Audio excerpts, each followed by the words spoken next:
Hello and welcome to Kapital, the community of holders and seekers of African capital.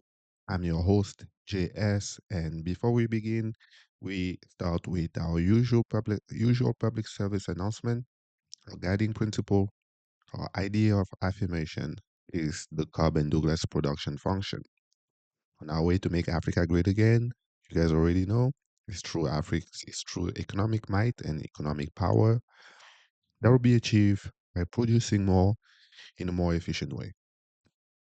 The topic of today's article pertains to the total back factor of productivity, which is the change in output, not from change in input. Let's get in. Dirang Donald. That's Sesotho, and this is a post on that Lesotho tariff. So the article is about Lesotho. Lesotho, it's a landlocked country inside South Africa, same as Eswatini, mostly on the central part of South Africa. All right, let's jump in. Joseph Cotterill is an emerging markets correspondent for the Financial Times. Which nation best represents the counterintuitive nature of the Trump formula for tariffs? Lesotho, of course. Interesting.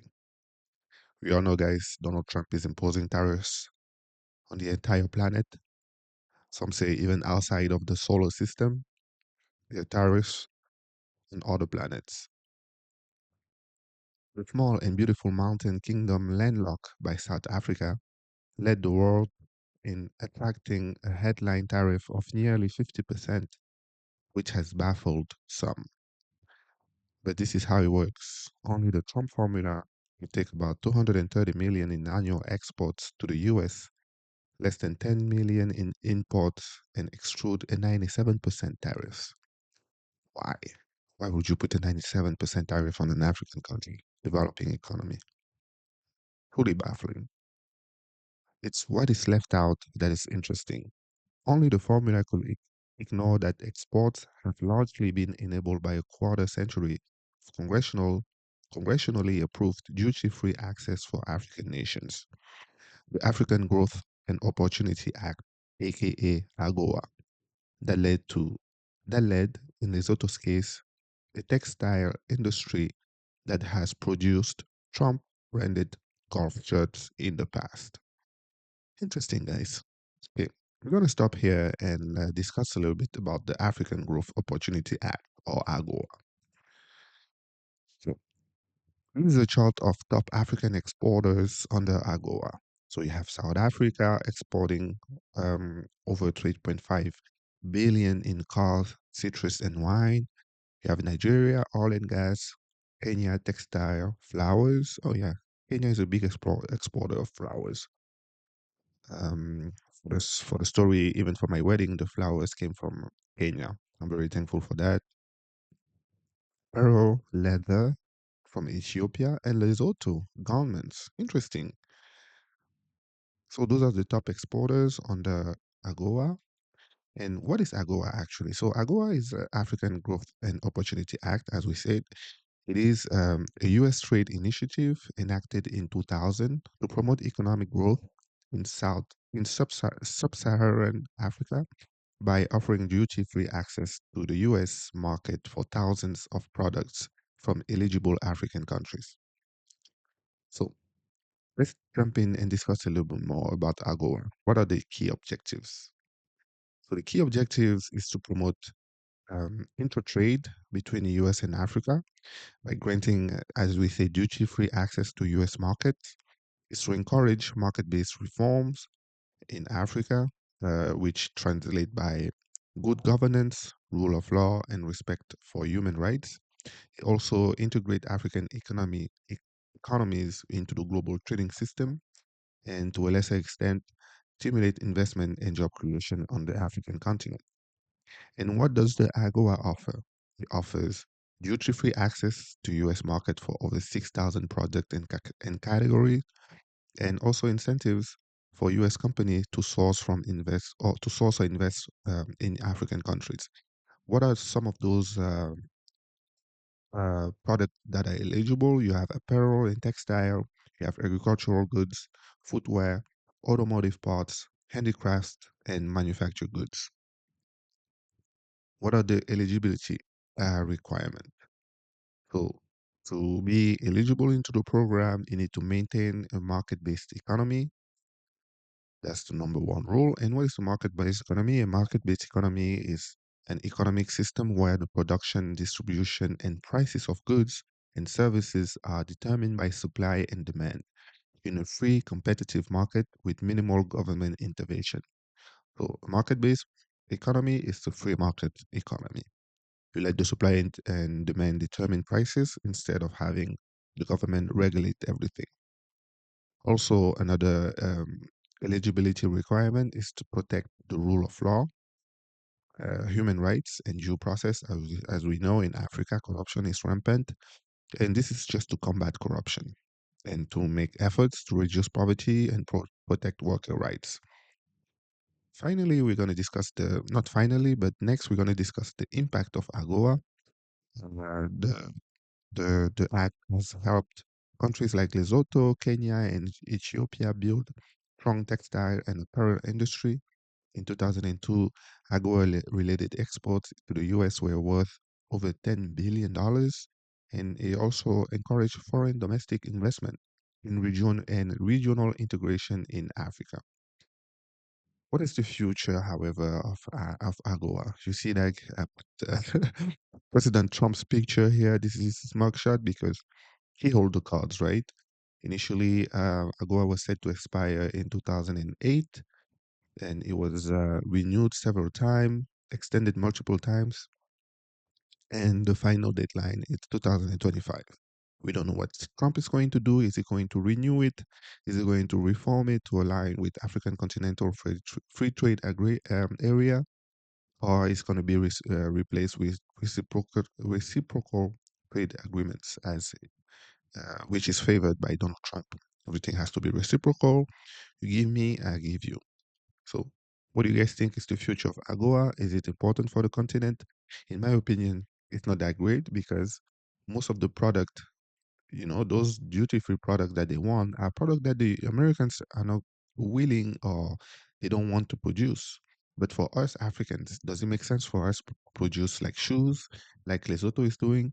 Does it make sense? Does it make sense for us to produce garments? Are we wearing those garments? Can we introduce those garments into the local market? Those apparel leathers, is Ethiopian wearing them as well? Or everything is sold to the US, which means if the US demand falls, those producers are going to fall again, are going to fall as well. So, in my opinion, um, the way the direction of our industrialization couldn't be mandated by foreign policy because this is an American policy and they're imposing us like, okay, you want to do business with us, do business in those markets, which is not fair. I mean, it's fair for them, but for us, we have to decide for ourselves what we want to produce and what is the African community and people are actually looking for. Not produce to sell abroad, like to the US, but produce to sell within the continent. All right, let's go back to the article. Okay, they produce Trump branded golf shirts apparently. Only the formula could also ignore that the imports reflect that one third of Lesotho's population lives on barely $2 a day. I hate this, guys. And I don't know if you've discussed about this already, but that $2 a day, with $2, you don't know if they have like crops are growing on the land, so they don't need to spend money to buy food. So your $2 a day is for you living here in Paris and having to eat burgers, having to drink coffee from the coffee shop. But us in Africa, we actually survive using subsistence agriculture. So you have your small plot of land in your house or in the land that you own, and you do some agriculture here, small agriculture. You have your tomatoes, and it's very common in Africa.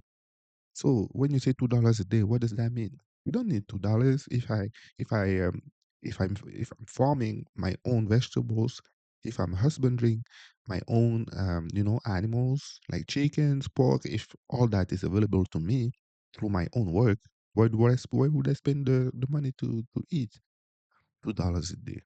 Get out of here, man.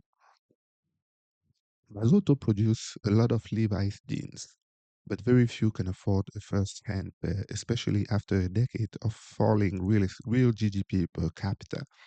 We don't need to wear Levi's. What do you mean? We don't need to wear Levi's. We wear whatever we want. How are we judging? How are you judging people of Lesotho by the fact that they are not wearing Levi's jeans? So Levi's jeans is like a human right now. Is that a gauge of prosperity? Wearing Levi's jeans is it really important? I don't know.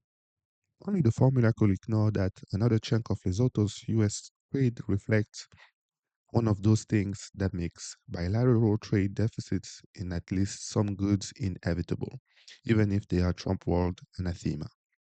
Lesotho just makes something that the US doesn't, diamonds. Exactly. If you're imposing tariffs on my diamonds and you don't produce diamonds, how are you gonna get diamonds? This is also a reason Botswana diamonds was hit with more than 30% tariffs, along with the 30% tariff for South Africa. Diamonds and iron ore, though many critical minerals have been excluded. And only the formula could ignore that Lesotho, Botswana, and South Africa are in the Southern Africa Custom Union, or SACU, the world's oldest that's still in place since circa 1910. That means it's part of a common external tariff that is very much not 97%. So the US administration, I mean, guys, I'm not sure what's going on over there. There seems to be a bunch of, very wealthy people, but are they that smart? Because I don't understand what they're doing. They seem to not even understand. They already paused those tariffs for 90 days as I'm recording this video. Are they gonna go back and revert to the tariffs, or are they gonna completely um, forego them? We'll see. But to me, those tariffs, I mean, 97%. What do you mean? This is also a long-winded way of saying that Lesotho shows the ironies of US trade officials, all-consuming focus on bilateral balances, especially as it relates to the developing world. The big irony is that many developing nations listen to the lectures from the US and others since the 2000 about trade, not aid, and liberalization. Exactly. So for decades, they've been telling us, guys, you need to produce home. We don't want to aid you. We want to trade with you. Now that we're producing at home, we put the tariffs. Make it make sense, guys. Now in the 2020s, we are being punished for it. Exactly. AGOA is already close to being a goner. As we said, it is supposed to expire actually September this year, 2025. Even if it survives these new tariffs, it will expire in September without congressional renewal. Beyond Lesotho and AGOA, you can also see this with a country such as Jordan, which was slated for a 40% tariff despite having a rare free trade treaty with the US. Countries that also then listened to the US corporate overtures about China plus one in the 2010s have also been called out. Take Vietnam, which recently cut its own duties on typical US exports in anticipation of US tariffs, raised them on Chinese steel, and offer deals to the Trump Organization and Starlink. I mean, but you gotta love Trump, man. He's a plug for his boys. He's putting his boys in a position to eat, man. That's all of us want. If you have one of your boy or one of your girl in power, he needs to put you on so that you can eat as well. That's what Trump is doing with his buddy Elon. Wow, but Vietnam, so they're definitely turning their back to China. If you're lowering U.S. Tariffs to U.S. and increasing it to China, ooh, this trade war, it's the new Cold War basically, because you have two superpowers going at each other like without the gloves. Guys, they're going like bare knuckles. Those gestures clearly meant little to U.S. officials next to the country exporting 120 billion to 130 billion to the US a year, including governments like Lesotho, and importing about a tenth of that. So they're exporting a lot, they're not importing much. So there's a trade deficit here for the US. Hence Vietnam's 90% tariffs on the US under the formula. So basically, Trump is trying to rebalance the commercial balance of the country. Interesting, the trade balance, sorry, of the country. There's a lesson there. Even if in Africa's case, AGOA somehow survives, or if developing countries try to offer up bilateral trade deals with the US to negotiate, it's possible no one is listening. And actually, that's not good because for us African, the challenge of this century is to Africa free trade area. So if we now start to sign bilateral agreement with the US, like individual agreement, the African free trade agreement is not going to pan out. If you have so many multiple trade bilateral trades and you have a global agreement for all the continent, it's gonna cause trouble, delays in implementation. So we don't want that, guys. That's why AFTA will be the priority for all of our governments. The continental free trade is our future, guys. As you guys know, I'm a proponent of intra-African trade, and if we sign bilateral agreement with the US, individually, that's not a good look for the free trade for the entire continent, which is the market of the future. The US is not. I'm sorry. Meanwhile, Lesotho's prominence brings another irony for Trump's tariff fixations. The world's biggest William McKinney fan sometimes harkens back to the Gilded Age when tariffs accounted for a significant share of US government revenue until income tax came along for good in 1930. In 1913, Trump recently boasted of never hearing of Lesotho. Of course, Donald Trump, you're an American. All you know is it's America and Europe to some extent. But you should really like how the government raises money to a large extent, its tariffs.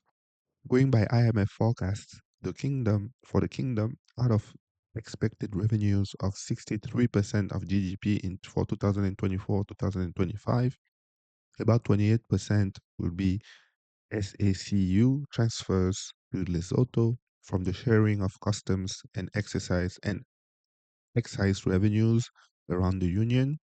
It's based on, would you believe it, a formula. SACU transfers have been unusually high in recent years. It reflects a rebound in growth and demand for imports across Southern Africa since the pandemic. Helping to diversify a bit, Lesotho also gets royalties from South Africa for water usage. It's a mountainous country, so I'm assuming they have a lot of fresh water. Of course, as the IMF often warns about Lesotho windfalls from tariffs are not a very sustainable way to build up strong public finances. I mean, I agree. You cannot rely on tariffs. You need to produce, guys. You need to produce, especially not when Lesotho has one of the highest public wage bills as a share of GDP across the region. The US was technically one of the big emerging markets its day when McKinley could back a US tariff of nearly 50% on everyone. These days, it's a lot more complicated. Wow. Interesting article, guys. Trade war, impact on emerging markets. What do you guys think? It's from going in the right direction. So we, based on our economy, based on foreign market demand, or should be on our own internal demand? Because those guys, as they say in the article, nobody is wearing Levi's. But you're producing Levi's. I'd rather you guys produce, I don't know, what you're wearing right now instead of producing Levi's that you don't wear. It's just me. Anyway, guys, this was me. Let me know what you think in the comment, and I'll see you in the next one.